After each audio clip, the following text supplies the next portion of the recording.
Welcome to another episode of the RobinsonHewitt Pod. This is where we talk about the future of technology and what it will mean to be human in the next era of tech. I'm your host, Alison Mackey.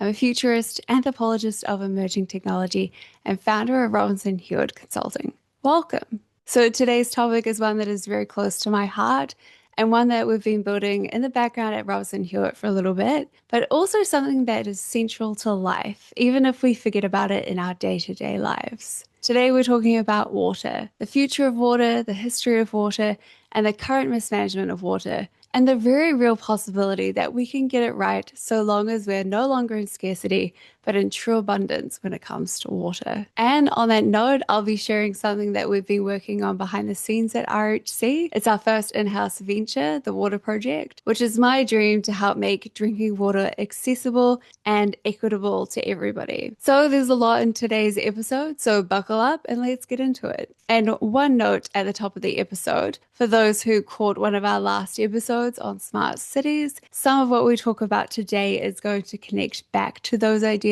around urban infrastructure, data, and how we design systems that actually serve people. So if you haven't listened to that one yet, it might be worth going back to listen to it a little bit later. Right, let's get into it. So let's look at the current state of play when it comes to water. In my belief system, I truly see that water is central to life. And I mean that in a really literal, non-cliche way. Every civilization that has ever existed has organized itself around water. Every city that has ever been built has been near it. And everyone that has ever lived has needed it every single day, without exception, including our friends in the animal kingdom. And yet, somehow, still in 2026, the majority of the Western world is losing approximately 20% of all the water we extract from the earth before it even reaches a single person through the network. That's 20%. From data collected nearly a decade ago, we know that this equals to about 126 billion cubic meters of water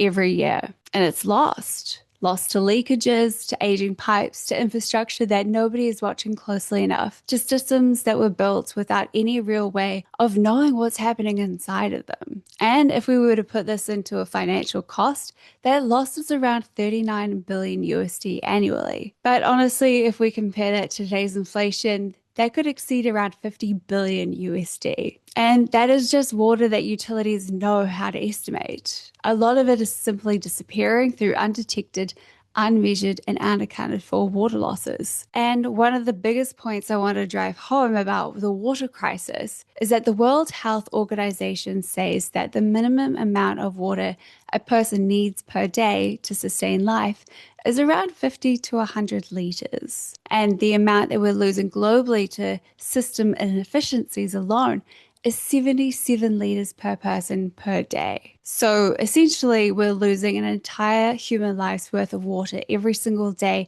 before it even reaches the people who need it. Now, imagine if we ran money this way. Imagine if 20% of every financial transaction just evaporated before it arrived and nobody was tracking it, nobody had a ledger, and nobody could produce the figures when asked. We would consider that a catastrophe. And yet with water, we have largely accepted it as background noise. For instance, in New Zealand in 2018, the government asked local councils to provide their water consumption data, and the majority of them couldn't even produce it. Not because they weren't hiding anything, but it was simply because they never collected it in a meaningful way, and there was no system in place to know what they were using. So since then, there have been some changes and more awareness, but nothing has been groundbreaking to make meaningful change. And this isn't a local issue, but an entirely global one. So when we talk about the water crisis, what we're actually talking about is a mismanagement crisis, a measurement crisis, and an equity crisis. The water exists, and there is naturally enough water on this planet for every single person living on it. The problem is we have not built the systems to steward it properly. And to me, I think that is actually an incredibly hopeful framing because it means that the solution is within reach because we have the tools and the technology to make the change. So what comes down to it is that the water crisis is actually a human problem. And humans are really good at solving problems when they decide to. We just need to reframe it in that way. And in order to look into the future of water,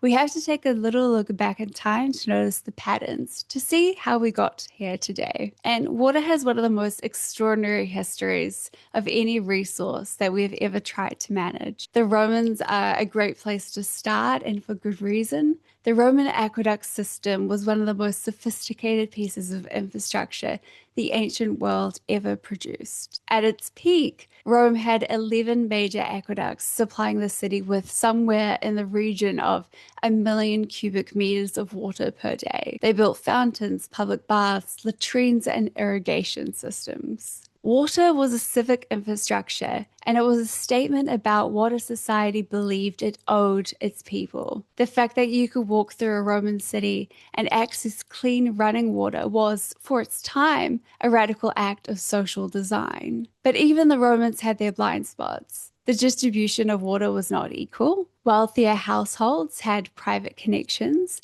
and everyone else used public fountains. And the pipes themselves, many of them were made of lead, which were slowly poisoning people in ways that no one would understand for centuries. It was all totally good intentions, but with imperfect execution. And the knowledge gap took a very long time to close. And some historians argue that the lead poisoning contributed to the cognitive decline of Roman leaderships over the generations. We will never know for certain, but it is worth something pointing out. And fast forward to 19th century London, and we arrive at one of the most important moments in the entire history of public health, as well as the world of location-based technologies. The cholera outbreaks of the 1840s and 1850s were devastating. Tens of thousands of people died, and at the time, the dominant theory was that the disease was actually spreading through the air. But the idea that contaminated water could be the culprit was genuinely controversial at the time. But then comes John Snow. He was a physician who mapped out the 1854 Soho outbreak by going door to door, collecting data,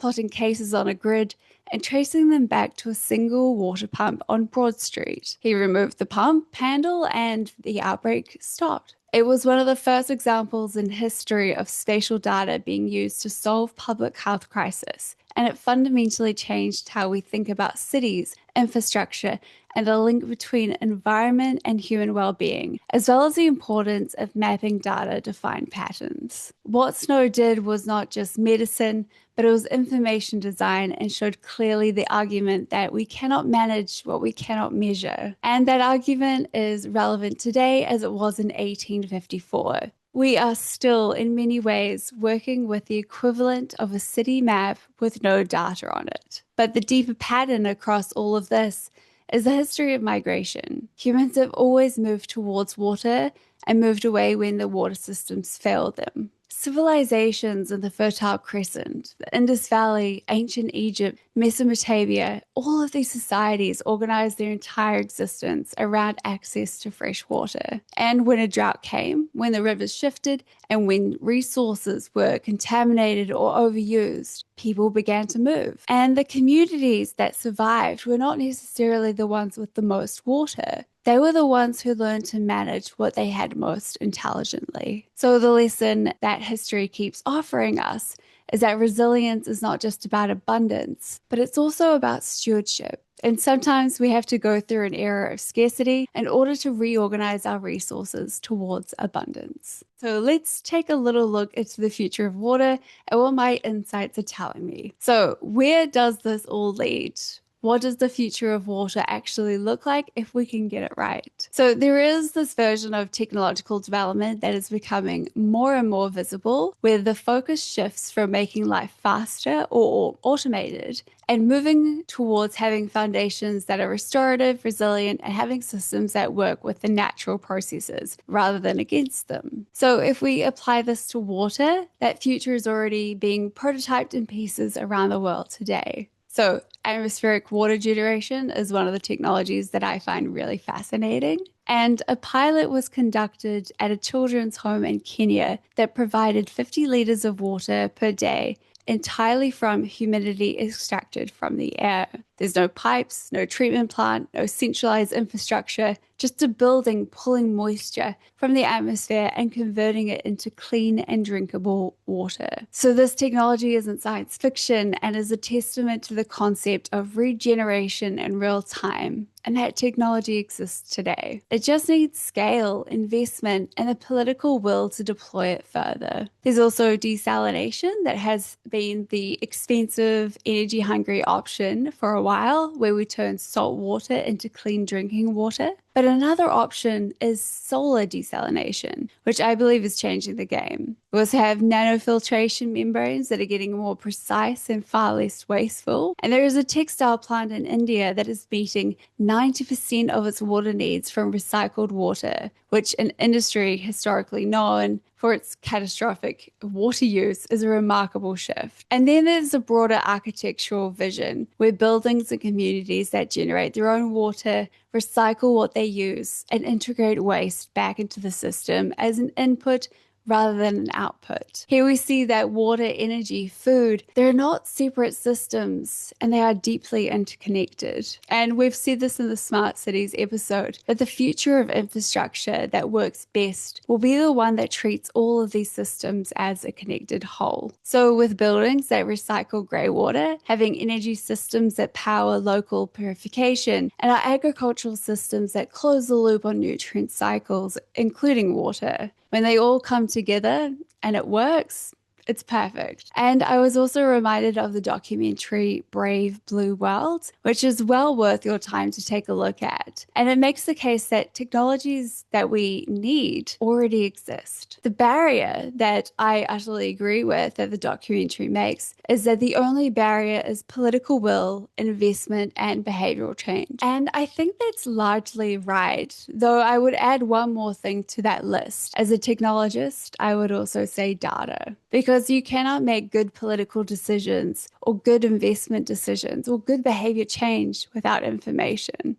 And right now, a huge portion of the world's water infrastructure is operating in the dark because we lack this meaningful data that we need. And without it, how are we also to know our ecological and human boundaries are? So we're a big fan of donut economics here at RHC, and it's the framework that asks us to think about the two sets of boundaries simultaneously. The social foundation, which includes the things that every person needs to live a good life, and the ecological ceiling, which is the set of planetary limits we cannot exceed without causing harm that loops back onto all of us. And I believe that water sits at the center of both. You need to know where the boundaries are before you can protect them. And once you have the data and the monitoring and the transparency, you can actually design towards abundance, where there is enough for everyone and nothing is ever wasted. And there is so much about water that we still do not know, precisely because we've never had the technological capacity to study it at scale. So what happens to water quality across different bioregions over time? What does real-time data about water systems reveal about ecosystem health more broadly? And what discoveries could happen if we maintained a global water ledger that we simply can't access because the ledger doesn't exist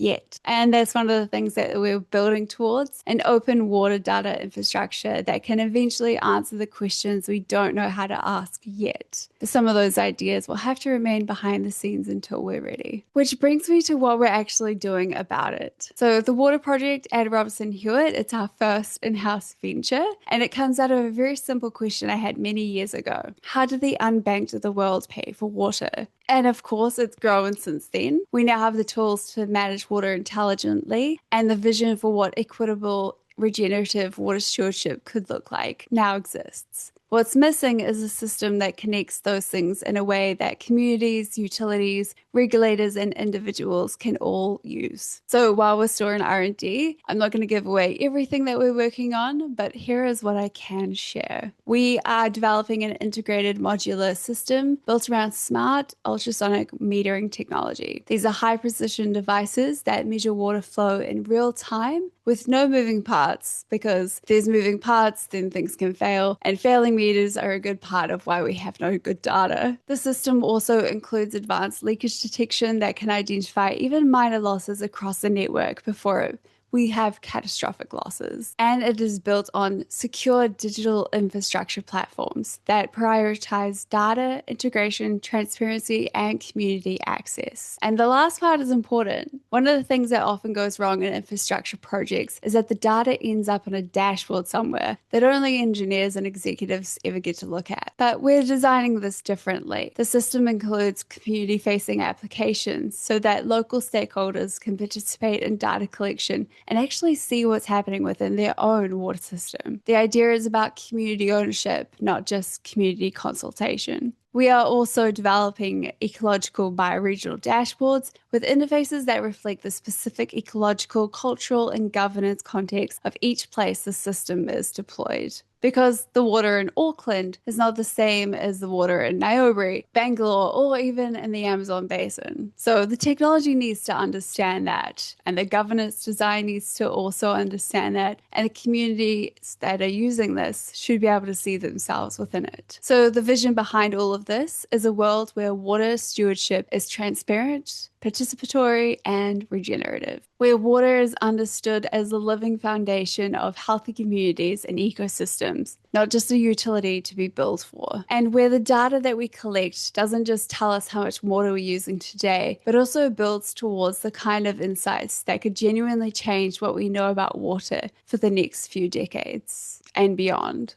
So let's bring it all in today and the actions that we can take. So there is a huge part of this conversation that belongs to each and every single one of us, not just the ones that are building the infrastructure or the ones that are writing policy. And I want to get into something first before I get into the practical things, because I think it truly matters. So even though we're in a global water crisis, I have this fundamental belief that everyone deserves to enjoy water however they please. You deserve to have a beautiful garden. You deserve a long, warm bath at the end of a hard week. And our farmers deserve to water their crops without guilt. We deserve pools to swim in, be it for athletic pursuits or to simply splash around and play mermaids. And our cities deserve to have fountains, green spaces, and all the things that make urban life feel worth something. Water is not just a utility. It is how we express pleasure and care and creativity. It's how we grow food, raise our children, and it's how we build our communities. And it's also the thing that gives us life. So the goal with all of this, and the reason why the water project exists, is not to make people feel guilty for having a glass of water or a 20-minute shower.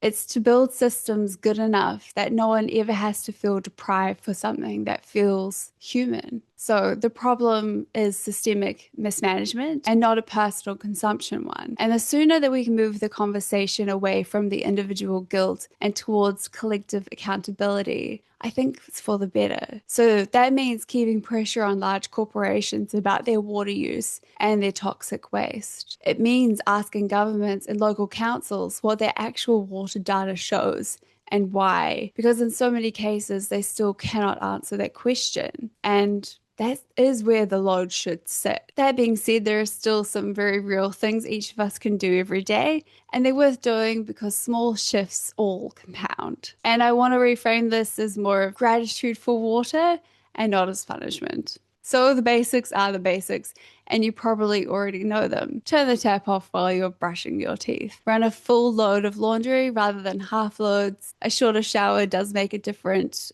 over the year's worth of showers, and none of this is glamorous, but it all does add up. But beyond that, your dollar is a meaningful vote. When you buy food or clothing, a small amount of research goes a long way in understanding which brands and supply chains are treating their water responsibly within their product. So you don't have to become an expert, but a little bit of curiosity in the direction shifts your spending towards companies that are truly making the effort. And look what goes down your own drain. Look for non-toxic household products because every flush matters. So pharmaceuticals, microplastics, and synthetic chemicals, these all end up in our water systems that can damage, and it's incredibly expensive and sometimes impossible to reverse. So small substitutions on what you buy and how you dispose of things are part of the bigger picture. And keep talking about the bigger picture. Ask your council what their water data looks like. Ask the companies that you buy from how they manage their water supply chains. Ask your government what its water infrastructure plan actually is and question it. These conversations are how political will gets built, and political will is one of the biggest things standing between solutions that we already have and the world that we actually want to live in. And most people know I'm not a big fan of protesting in the streets or shaming others for what they do. That mindset is just not for me. But sending a quick email and asking questions to your leaders is a really efficient way. And in my experience, I've seen some great shifts by just flicking off an email and even asking for a coffee. So, water is where this episode ends, but in many ways, it's also where everything else begins. Because once you start pulling on the thread of water, you will find that it connects to everything. It connects to energy, to food, to cities, to health, to migration, technology, governance, to the question that each of us has of what does it mean to be human. So if you're curious about the water project and want to follow its development, I will link everything below, including our future-facing white paper, where we have an entire use case dedicated to water of the future. And if you are someone who works in this space and this episode sparks something within you, would love to hear from you, especially if you are in the more tech side of things. But if today's episode got you thinking, you can start your journey with us. We post nearly every day on Instagram to share our daily insights and inspirations for future-facing leaders and founders. It's a good place to stay curious. And if you're ready to go deeper, you can head over to our website at RobinsonHewitt.com. We work at the intersection of anthropology, emerging technology, and long-term systems change, helping future-facing leaders, founders, and organizations transform, evolve, and build the next era. If you're still orienting, you can start with our free For the Curious resources. But if you're ready to take the leap, you can check out our services as well. So make sure to subscribe to next week's episode to help us build a better future for everyone today. And everything is linked below, and I will see you in the next one. Ciao.